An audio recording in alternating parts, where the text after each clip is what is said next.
नमस्कार दोस्तों, स्वागत है आपका हमारे YouTube channel super TET classes में।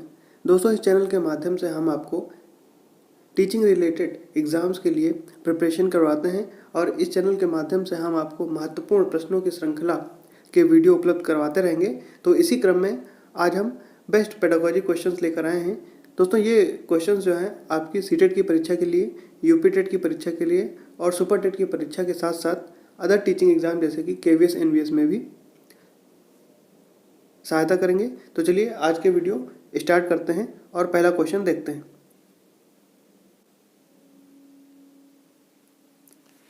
पहला क्वेश्चन है दोस्तों, बाल विकास का सर्वप्रथम वैज्ञानिक विवरण किसने प्रस्तुत किया?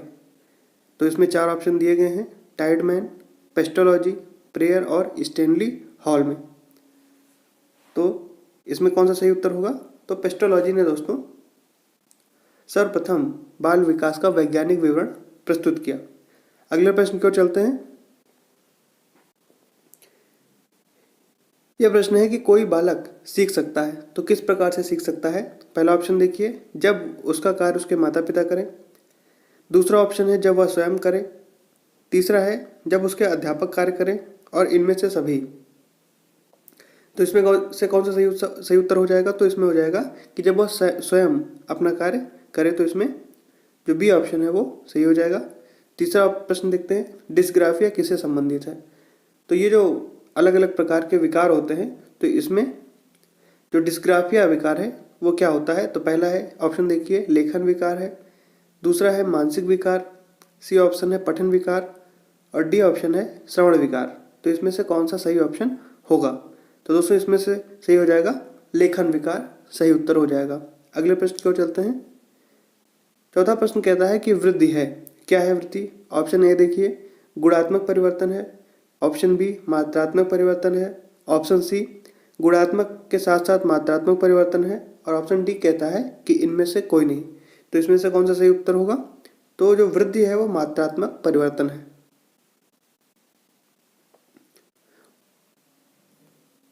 अगले प्रश्न की ओर चलते हैं। पांचवा प्रश्न देखिए, इसमें लिखा हुआ है कि सबसे पहले बुद्धि परीक्षण का निर्माण किसने किया?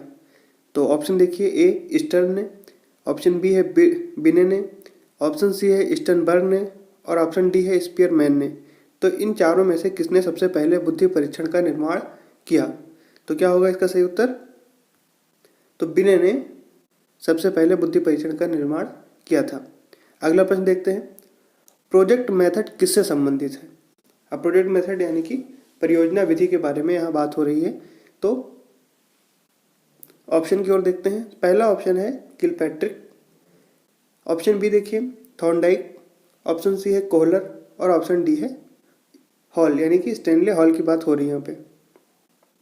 तो इसमें से कौन सा सही उत्तर होगा? तो दोस्तों इसमें जो उत्तर ए है, ऑप्शन ए, विलियम किलपैट्रिक ने प्रोजेक्ट मेथड दिया था।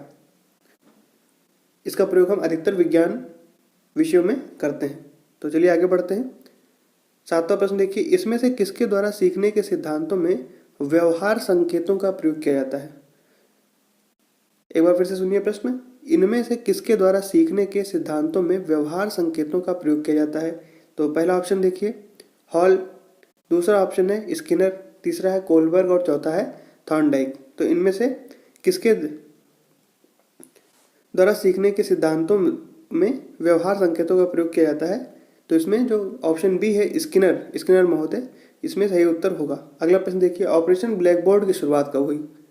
तो जो ऑपरेशन ब्लैक बोर्ड है इसमें ऑप्शन देखिए 1962, ऑप्शन बी है 1986, ऑप्शन सी है 1987 और ऑप्शन डी है 1964। तो इनमें से किस वर्ष में जो ऑपरेशन ब्लैक बोर्ड है इसकी शुरुआत हुई?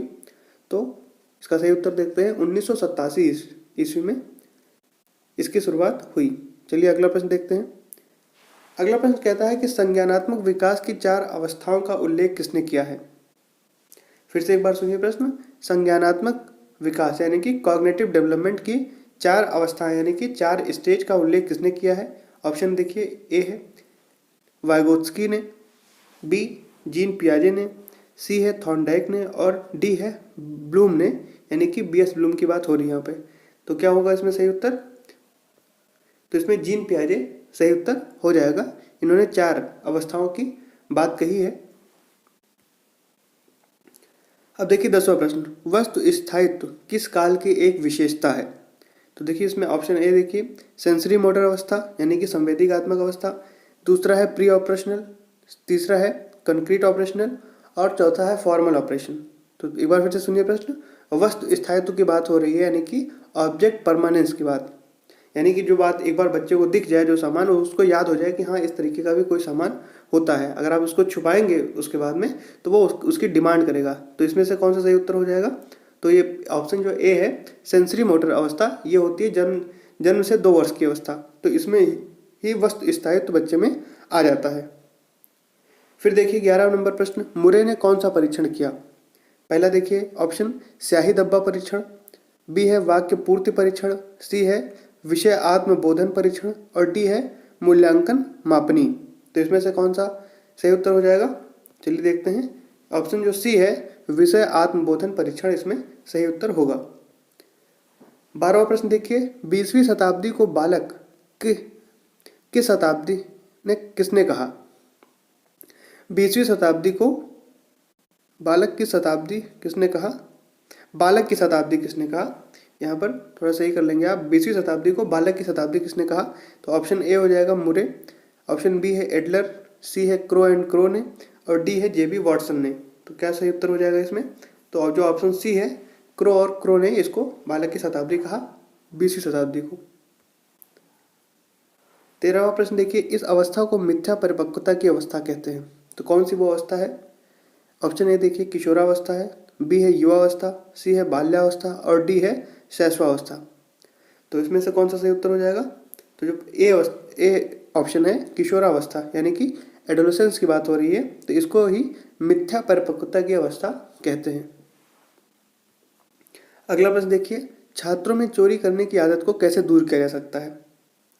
फिर से सुनिए एक बार प्रश्न, छात्रों को चोरी करने की आदत, जो छात्रों में चोरी करने की आदत होती है उसको कैसे दूर किया जा सकता है? तो पहला ऑप्शन देखिए, बालकों को पुरस्कार देकर, दूसरा है ताड़ना देकर यानी कि पनिशमेंट देकर, दंड देकर, तीसरा है सजा देकर और चौथा है उदाहरण देकर। तो किस प्रकार से दिया जा सकता है? तो जो उदाहरण देकर उनमें उनकी जो चोरी करने की आदत है उसको छुड़ाया जा सकता है। अगला प्रश्न देखिए, एनसीएफ 2005 किस पर आधारित है? अब एनसीएफ क्या है? तो ये है नेशनल करिकुलम ऑफ फ्रेमवर्क, राष्ट्रीय पाठ्यचर्या की रूपरेखा 2005 में आई थी। तो किस पर आधारित है? ऑप्शन ए देखिए रचनावाद है, दूसरा है व्यवहारवाद, तीसरा है समाजवाद और डी है इसमें से कोई नहीं। तो जो रचनावाद है उस पर ही जो एनसीएफ 2005 है वो आधारित है। अगला प्रश्न देखिए, शिक्षण प्रक्रिया में विद्यार्थी है। ऑप्शन ए देखिए स्वतंत्र विचार है, ऑप्शन बी आश्रित विचार है, ऑप्शन सी मध्यस्थ विचार है और ऑप्शन डी है इसमें से कोई नहीं। तो जो शिक्षण प्रक्रिया है, शिक्षण अधिगम प्रक्रिया, उसमें विद्यार्थी क्या है? तो वह है एक स्वतंत्र विचार है। अंतिम में देखिए, किस अवस्था तक बालक की श्रवण व दृष्टि इंद्रियां पूर्णतः विकसित हो चुकी होती हैं? फिर से सुनिए, किस अवस्था तक बालक की श्रवण व दृष्टि इंद्रियां पूर्णतः विकसित हो चुकी होती हैं? ऑप्शन ए है 3 या 4 साल, ऑप्शन बी है 6 या 7 साल, ऑप्शन सी है 8 या 9 साल और डी है इनमें से कोई नहीं। तो यानी कि इसमें पूछ रहा है कि जो श्रवण व दृष्टि इंद्रियां हैं वो पूर्णतः विकसित हो चुकी होती हैं, कौन सी वो अवस्था है?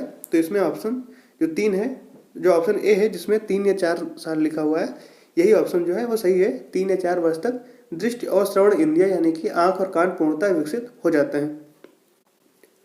और ये अंतिम प्रश्न आज का, इसमें है कि तर्क जिज्ञासा व निरीक्षण शक्ति का विकास किस अवस्था में होता है?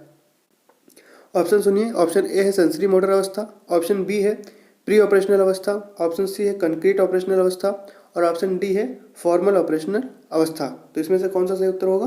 तो इसमें जो ऑप्शन सी है कंक्रीट ऑपरेशनल अवस्था, ये इसका सही उत्तर हो जाएगा।